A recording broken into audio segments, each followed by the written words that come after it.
Hi everyone, it's Tonya Gibbs and welcome to my channel if you're new and visiting from the hashtag Love Summer Art Project. Today is day 2 and I am sharing a mixed media layout with you. If you're unfamiliar with this project and you just stumbled across my station, all you have to do is go all the way up there to the top where the YouTube search bar is and type in hashtag Love Summer Art, and you will be given a huge amount of content from artists all over the world. It is a collaborative project that we've decided to do. Think of it as like a global art gallery exhibition. So here on YouTube, so fun. Today I am going to do a mixed media layout, and it's going to be very colorful and bright, and I hope you stick around for the tutorial. To start with, I have a piece of cardstock here. This is the B side of a pattern that I decided I would probably not use that's been in my stash. And I'm using a Prima stencil. This is called Bubbles by Finnabar. And then I'm using glaze medium from Faber-Castell Design Memory Craft.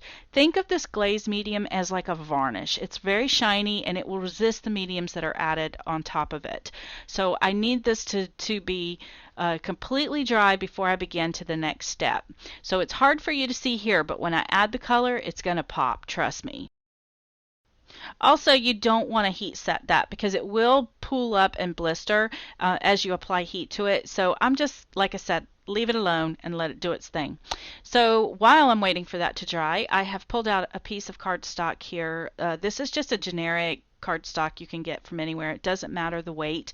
And I've taken my gelatos, and these are in the tangerine is the orange, banana, and then watermelon. And all I've done is applied it directly to the cardstock. It is completely unprepped, and then I'm using a baby wipe to work the pigment around and make it blend.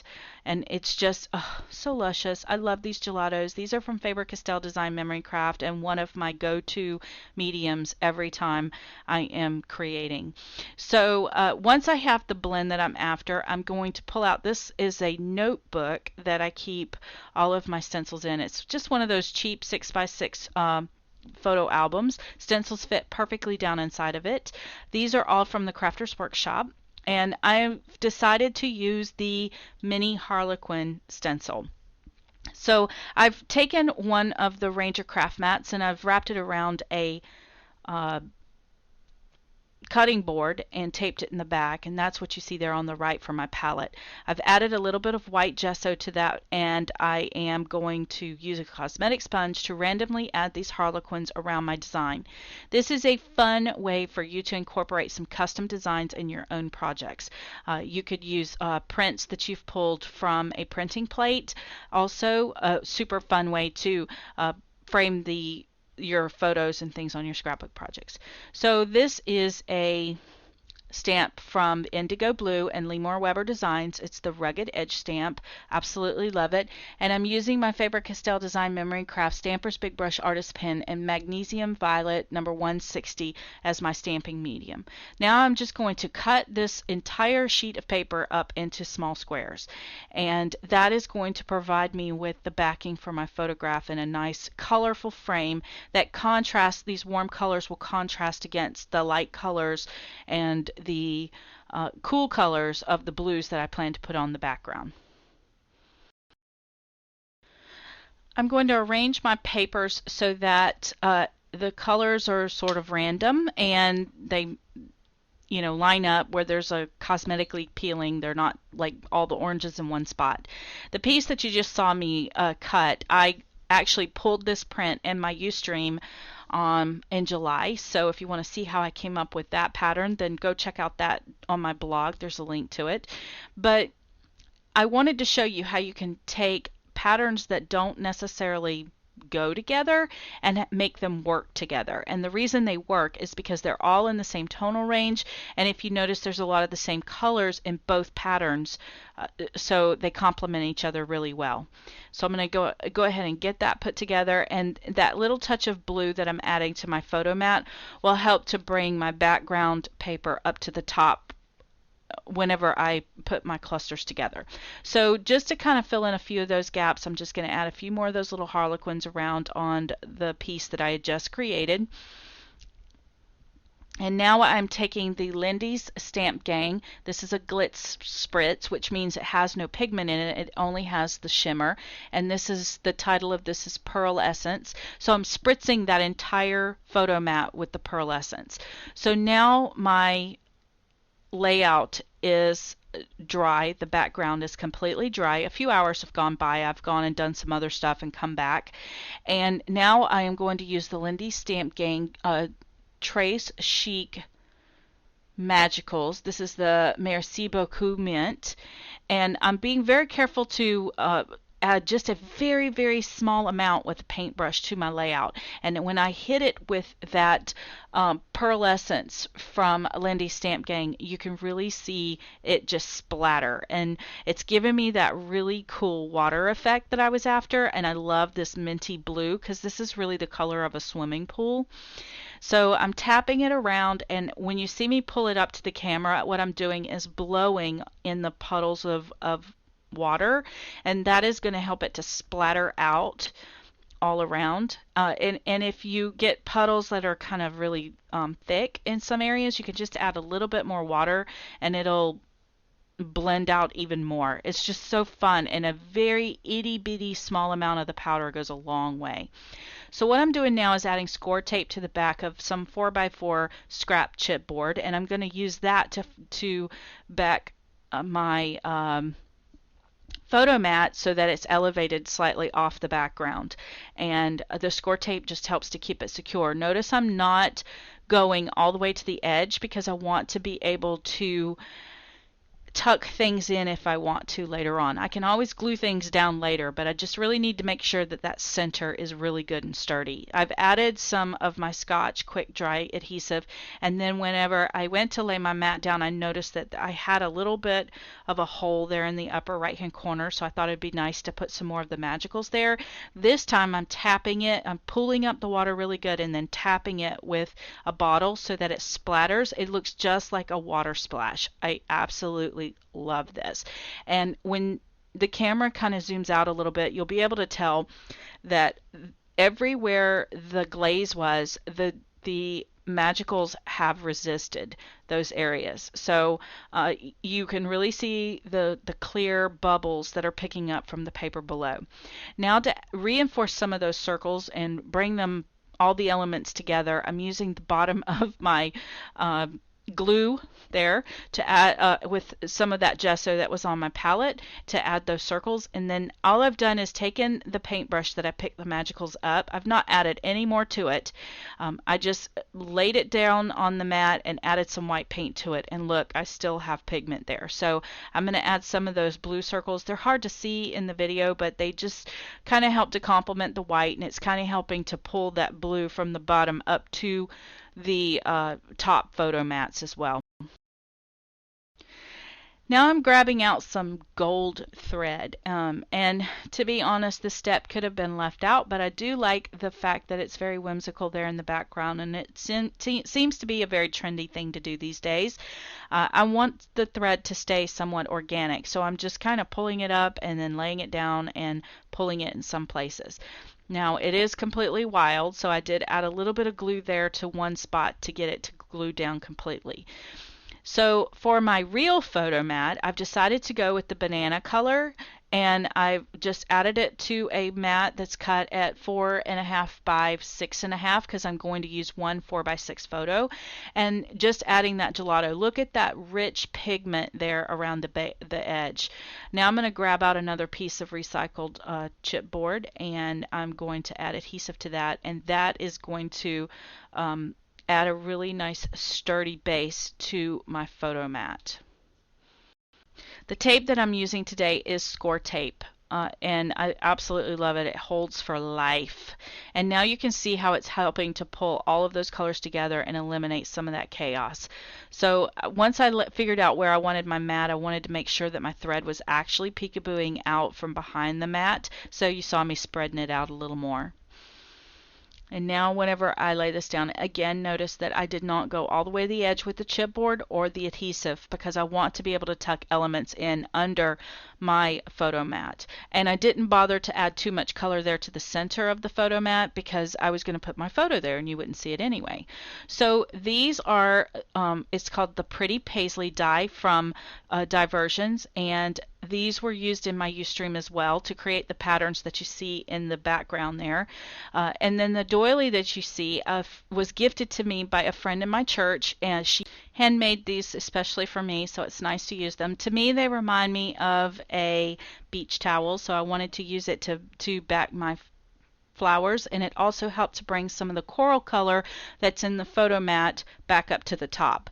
The flowers that I'm using today are Prima. They are the Wildflower Pillar. So I love them because there's a whole tube of nothing but white flowers in different shapes and sizes.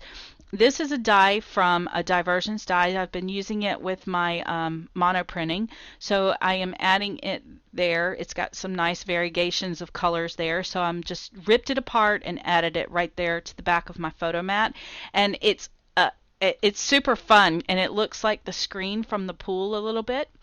So now I'm going to add a few flowers right there on top of it. I did not add glue to that little hexagon background because I wanted to keep it where it would elevate. Plus, if I want to tuck something behind it, I still have that option. By gluing down the flower at the base of it, it's going to hold it into place. And the centers that I'm using there are from Prima, and they are just some of the satin crystals, and I will have a complete list of products linked up in my blog post, as I said earlier. So I'm going to continue to build out. I like if I add one flower, I'm going to add three. That's just how it is. I think it looks better when there's a cluster. And now I'm going to add a little bit more of that screening there on the right. I like symmetry too. I like to balance out my layers. If I do something on the left, I typically try to do something that mimics it on the right. They don't have to be exact, and things cannot line up to be a little more organic, but I really like when things are somewhat balanced. So now I've decided to spritz the inside of my flowers with a little bit of the Dilutions Lemon Zest, and then I went over the top of it with the Lindy Stamp Gang, and that is the Pearl Essence. So my flowers are going to have a nice bright yellow lemon color as well as the pearly from the Glitz Spritz. Now these are some Prima swirls, and they're pearls, and again I thought they mimicked that splashing of water really well, and it kind of added a little bit more depth to my little flower cluster and a little more interest. So I'm going to add one up there at the top too. I really love how simple this layout is, but it has a lot of techniques. So I found this number 3. It's a wood veneer piece from the Urban Market collection from Teresa Collins, and I'm using the Tangerine Gelato with a little bit of water there to paint that number 3. It's going to be a super bright orange and complement the orange that you find in the layout. My niece was turning 3 and this was her birthday party, so I thought the 3 was appropriate here. Now I'm going to spritz it with a little bit of that glitz so that it has a little bit of a sheen to it. I love this spray because it's very subtle. It's shiny, but it's not in your face shiny, so it's a perfect collection to have. So to find placement for that 3, I started out wanting it down there at the bottom, but I noticed as I tucked it in around my flowers, it was competing too much with the orange on the doily because they weren't exactly the same color, so I moved it up to the top, and I kind of like it better there. So I've decided to add a little bit of a foam adhesive there under that layer, and then I'm going to glue my flower down, or my number 3 down, and I just used some of the Scotch quick dry glue. So then as I was digging through wood veneers, I found this wood veneer that is it's a camera. So I'm going to grab out those magicals and add a little bit of that blue to this. And all I did was spritz it with a little bit of water and painting it onto the wood veneer. And since I had so much of this left over, this liquid, I decided to go ahead and add it as splashes around, and again that just reinforces the whole splashing that happens in a pool. I really love this effect and the look of it. So I'm only going to apply hot glue to that little corner there on the wood, on the crochet doily. And the reason for that is because I want to be able to tuck my photo in without having to worry about that camera being in the way. I added a rhinestone to the center of that camera, and then once I add my photo, I will go ahead and glue that down. So for my title of the layout, I decided to do some hand lettering. I've really gotten into hand lettering lately. I'm not the best at it, but I think it's like everything else. If you just practice, it will get better and better. So as you can see, I have actually done this several times. You can see the evidence there on my table, but you just keep doing it. Practice makes perfect, right? So I'm using a #1 round brush there for my brush. And like I said, just do it a couple of times and then pick the ones that you like the best. So now I've decided to fussy cut those out. Now the reason I didn't go with the ones that are sitting on the desk, they were a little too blue. I needed to use more of a green blue. They were really clashing with my layout, and these match much better. But now the mistake happens, and I almost hate to point it out, but I want you guys to know that I make mistakes too. I put my title down, it's getting late at night at this point, and I put down Splash Splish instead of Splish Splash. So I do realize the mistake and peel it up later on before it had a chance to really bond, and I was able to flip it around, and you'll see that later. So now I've decided to add a little bit of whimsy to my photo mats, and I'm using my Marvy Reminisce gel pen to just outline around all of those edges. Isn't hindsight wonderful? I really wish I had thought of this before I glued all these layers together, but you know what? All is well. My brain does not work in plan mode, so I typically work as I go, and you guys get to see the real stuff, the afterthought, the good, the bad, the ugly, right? So I hope you feel my pain, all of you who actually are artists and you create these fantastic layouts. I want you to know that I do not plan these videos. Whatever happens, happens, and then I do the voiceover. So here we go. Now you can see the B side of that paper, and you know what? I'm not going to use it, but the A side of that paper, I'm not going to use it. But here you can tell that the white background is perfect, and this paper is a really thick bond, so it's great to be able to use what's in my stash. So now I'm just going to go around the edges of that and just kind of make it a little more distressed, rough edged, and then I backed it with a piece of basil cardstock, and this is like a teal color. I'm not even sure the color, but I'll put all of that over on my website. So here's my photo of my precious little Emily. She's my niece, and she's at her Splish Splash birthday party, and you can see there I've already changed the title around. So now to make sure that my camera doesn't flop all around, I went ahead and added a little bit of that Scotch adhesive. I've written my journal out on a post-it note just to make sure it'll work, and then I'm going to do the unthinkable, right? I've taken a Sharpie paint pen, and I'm going to write my journaling in the negative space of the pool. It's not going to be super bright, but you know what? It gets the job done, and all it says is Emily's Splish Splash Birthday Bash, and then it gives the date. So I didn't need a whole lot of details for this, but I did want to document that this is Emily and it is her 3rd birthday. So there you go. I added it right there to the picture. Don't be afraid to do that. Here's my philosophy on this.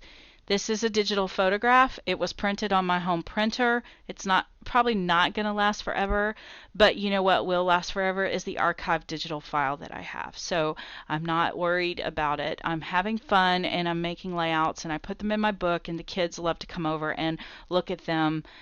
Every time they're here, they flip through to see what's been added to the albums. And to me, I have more joy from that than I do from them being stored in a archivable vault.